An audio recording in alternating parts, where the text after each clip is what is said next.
Hey, what up, YouTube? How y'all doing? It's been a minute. Redhead trucker here. So, just getting back off home time. And, hey, you know what? It's been a minute. Say what's up, girl. Let's say what's up to the doggy. There's the doggy. That's old Haley, girl. That light, white little beard you got going on there, huh, pups? Getting old. Getting old. She's 9 years old, people. 9 years old. Anyway, yeah. So, it's been a minute. So I thought I'd do a little video here. Let everybody know I'm still alive and kicking. Just got back off of home time. Had some days off. Did a thing for my daughter's birthday. She turned 6 years old. Spent a day putting together a freaking giant trampoline, which sucked because it was like 95 degrees out. And yeah, anyway, so yeah, got back to the yard here in Denver and got called in, had to take a piss test. My name came up on the lucky draw.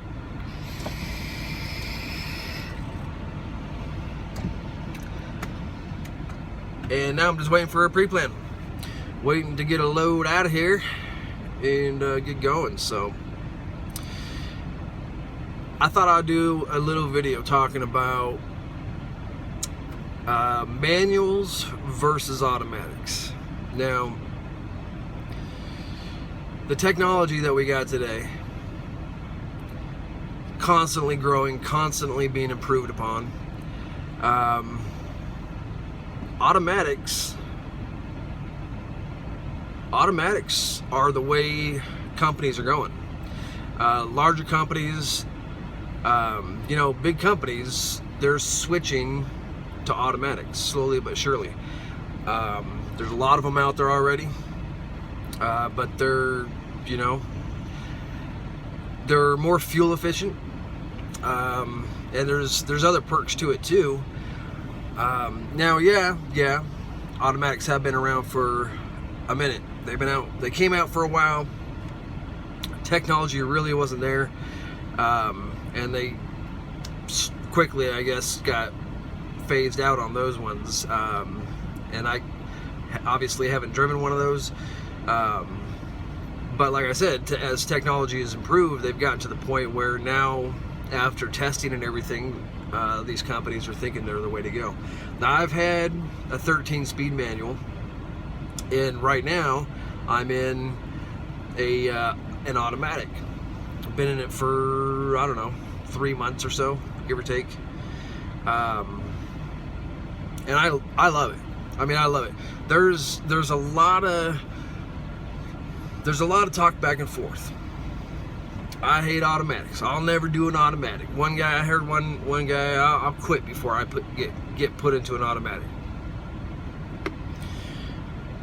Unless you're going to go buy a truck and be an owner-op, if you're going to be a company driver, eventually you're going to be in an automatic.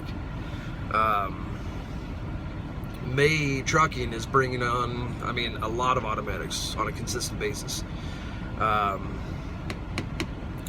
I love it. Now, there is an older, and when I say older, maybe a year or two, maybe, but about a year and a half ago, we got some automatics in, and I haven't heard great things about those, and I can't speak to that, but what I heard was it had problems going downhill, even with your cruise on, and some other things. All I can speak to is what I'm in. I'm in a 2017 Freightliner Cascadia Evolution. It's got a Detroit engine, and it's got a Detroit transmission. The transmission is a DT12, Delta Tango 12, and it's got a DD, Delta Delta 12, I believe, engine. And Detroit makes, I think, a 12, 14, and a 16. Yeah, she don't like people walking up. Anyway, so I've got the combo that from what I have heard is the right setup. It's not the red engine, which has been problematic, I guess, for other drivers. Anyway, speaking on the transmission, the DT12 is real simple. Cruise control. Going downhill. You got your cruise control on. It's set. Anytime you can run cruise, your cruise is on. Alright, let me back up for a sec. There's the things that I have heard about the automatics that people don't like, or reasons that they don't want to drive one. They say you can't back up with them. They say backing's too hard. They say it doesn't want to hold gears going down hills. They say the engine braking is weak. They say, and then the ridiculous one is they don't consider it manly enough. If you drive in an automatic, how can I put it PC? If you're driving an automatic, well, let's just say you're just not, they don't feel manly enough if they're in an automatic. Let's address that first. If you need a shaft over here to hold on to and work to make you feel like more of a man, to that I say you weren't a man to begin with. You are not comfortable in your own manhood, your own manliness, and you think that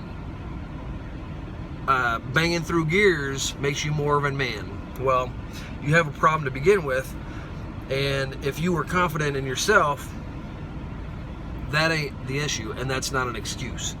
So let's check that one off the list. If you needed a manual to feel like a man, you ain't a man to begin with. The other thing is backing. Let's talk about backing in this thing. They say it wants to roll, and I heard one guy actually said, oh, you got to work your gas pedal and your brake at the same time to keep it from rolling. To that I say, pay attention to the lessons that Detroit put out there for you to learn about this truck, about this setup. It's called creep mode. All right, that's what it's called. Now, it's real simple to put it in creep mode. You're starting your truck up, you put it in drive, take a brake off, you briefly touch the accelerator and let it off. Now you're in creep mode. What's creep mode do? It'll walk this truck forward or backwards for you. It engages the clutch. You can hear it working. You can hear it when it engages. And then you let your foot off the brake and you're going to start crawling forward, or you're going to start crawling backwards, whatever the case may be. Creep mode. It's doing it for you. All right, so that's backing.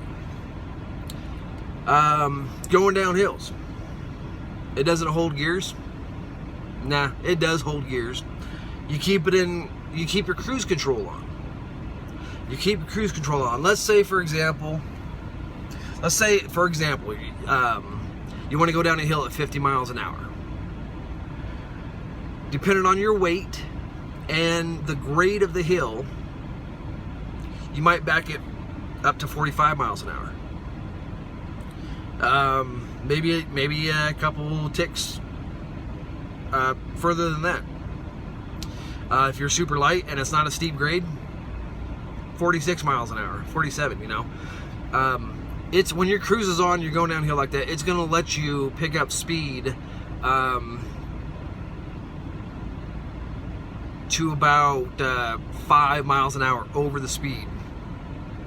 So that's why I say if you want to go down the hill at 50, back your cruise control off to 45. When you get into that hill, the truck detects the hill. It detects the grid that you're going down. It'll automatically select the gear that you need and then start working the engine brake for you. and that means low, medium, high. If you start picking up a little bit too much speed, it's going to automatically switch it into high on your engine braking. And once that backs you down a little bit, it'll bump it into medium on that Jake brake. If you're super light, you know, maybe low. Maybe low is all you need to keep the speed that you're trying to keep. It does all that for you automatically. I love going down hills in this thing. Unless it is at least a 6% grade and I am loaded to the gills, heavy, I never touch my brakes. I don't need to. Which leads me to the other thing. The Jake brake, the engine braking on this thing is phenomenal. If you're light or empty, if you're deadheaded or something like that, and you kick that engine brake, because you can do it manually too, and you kick it into high, I mean, it'll throw you, not literally, but I mean, damn thing, if you're not buckled up, you might go through the windshield. I mean, that's how strong. I mean, I'm being facetious, but the engine braking is very strong. All right. Going down hills, there are rarely times that I ever even need to touch my brake. Like I said, if I'm loaded to the gills and it's at least a 6% grade, then I might have to tap it 2 or 3 times depending on the length of the hill to back my speed back off a little bit, and then I turn my Jake brake off, put the cruise control back on, and then it's going to do all that automatically. And if it's, you know, long grade, you know, you might gradually pick up a few extra miles an hour than you want to go. Manually put that Jake brake on, get those brakes on, your service brake, back it back down a little bit, Jake brake off, cruise control back on. That's it. That's all you do in this thing, and it is that simple to maintain your speed going downhill. It does not matter what the length, what the grade, how much weight you got. I love going down hills, mountains, passes, anything in this automatic. I prefer it over my manual. I prefer it.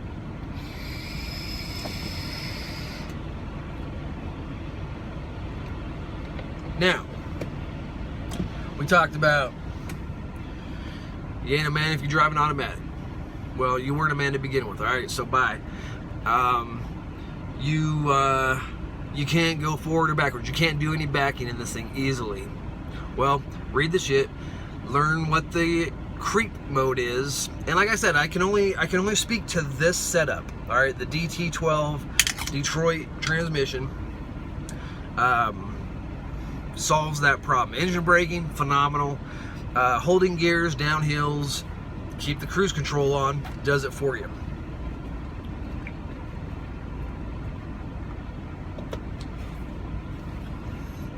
You got Haley girl chilling back there. She's like, what, me? About to chill. All right, I'm white enough. Let's get back to normal. There we go. Yeah, I mean, there's really, and here's the other thing too. On YouTube, Detroit has a page. They've got their own channel where you can go to their page and it gives you like 2 to 3 minute videos of everything this transmission offers. And so you can pick the DT12, and you can even pick what truck you're in, whether it's a Peterbilt or I think they got Kenworth, Freightliners. And so you click on that video selection, that playlist, and just watch them. There's maybe 8, 9, 10 videos that are 2 to 3 minutes a piece. Talks about creep mode, it talks about everything that is offered in this thing. So check it out. If you're getting an automatic and it's a DT12, read about it. Now, your company should put you through a little course, a little class. It's not really a class. I mean, you just sit and watch some stuff on a computer, a little sheet to follow along with. But don't stop at that. All right, don't just stop at that, because I think when I talk to other drivers, that's where they leave it, and they're like, all right, screw it, it's an automatic. How hard could it be? Well, they're not learning what you really need to be doing with this piece of equipment. And so they start bitching and complaining and moaning and belly aching about it. When all the while, if they just would have paid attention or had some initiative to really learn more about it, then it makes their job a lot easier. You know, I took the course at Brooks at the headquarters, took the little class. It was like maybe half an hour, if that. But, you know, it had links at the bottom of the paperwork. So I went back in my truck, got on YouTube, flipped it up on the TV, and I watched every one of those videos that pertain to this, at least 2, some of them 3 times, to really absorb, really let it sink in and learn what I'm being provided with, you know, which I'm grateful for. I'm very happy for. So do that, take some initiative, learn about what you've got, and I think it'll make your job a lot easier. You know, if you don't have the DT12, I can't speak to it. I've seen other comments about this and that. I don't know. All I can speak to is what I have, and what I have is on point. It's squared away, it's solid, and it makes, you know, and I got my dog, so I don't have a gear shift here, so that frees up a little bit more space for her. Going through traffic is easy. Now there are things that, you know, I'm not being a total cheerleader. I'm just telling you my opinion about it. And there are things that I don't necessarily care for. E-Coast. I mean, this thing is set up to maximize fuel efficiency to the 11th degree. I mean, so it'll be climbing hills, and it'll detect when you're about to start crowning that hill and coming back down, and it'll throw you into E-Coast. So you start coasting up the rest of the little bit of a hill till you get back down. Well, I've been in situations where I've been climbing a hill, and it's not a super steep hill, or maybe I'm not super heavy or whatever, so maybe I'm up to the hill at 45 to 50 miles an hour, and it throws me into E-Coast. I don't want to sit here all damn day to get to the backside of the hill to get my speed back up, you know. So that's one thing I don't care about, that I don't care for, is the E-Coast in certain situations. You know, I think the truck should at least get you back up to close to your speed that you're trying to maintain, you know, before it does that. And it'll, you know, you can be 10, 15 miles an hour short of that, and it's like, coast, I'm just gonna coast. You know, so I don't care for that part too much. And then it's very sensitive. Now, I do like it going through heavy stop and go traffic, right? Because you're not having to worry about the gears, and you're not killing your knee with that clutch. But the kind of downside is it's super touchy. I mean, it's like there's so much torque to this thing, no matter how light I am on that accelerator, at certain points, I mean, this truck will be rocking, you know, because as it's going through gears, and you're literally not barely touching the friggin' accelerator at all. So that's a little sensitive. And then the other thing that I'm not a huge fan of is, let's say you're coming up to a stop. Let's say it's a stoplight or a stop sign, and you come up to a complete stop, and then you want to go again. Because once you come up to a stop and it stops, then the transmission will do its thing, getting you back into your gear that you need to start in. Well, if it's a stop and now go, you know, almost just that quick, whether it be a stop sign or a red light, it might sit there for like 2 to 3 seconds. It seems like sometimes. It seems like it's an eternity, you know, because you're trying to go and you're hitting the accelerator, and the transmission's going, oh, okay, here you go, here's your gear, you know. So it does that at those times when it's stop and then time to start rolling again, which I don't care for either.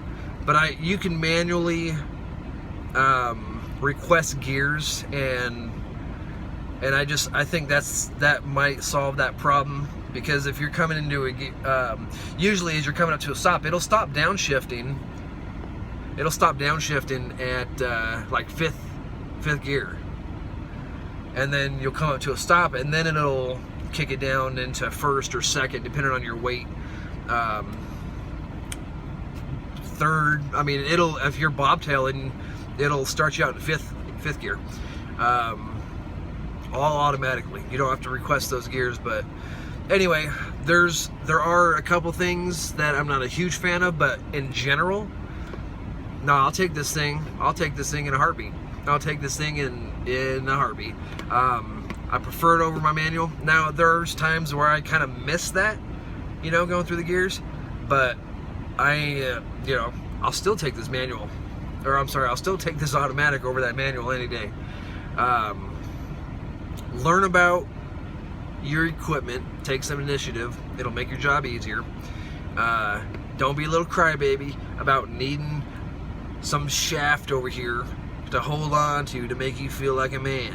All right, I'm all man, and I'm in an automatic. So anyway, I'm about to wrap it up. That's a little bit longer than I wanted to do. Still haven't got my pre-plan, so I'm gonna sit here and hang out, walk around the yard with my pooch. And it's hot, and the truck wash guy is slowly making his way over here, and he needs to get to this dirty thing, because it's got every bug from California to Colorado on me. So y'all have a good one. Subscribe if you haven't already.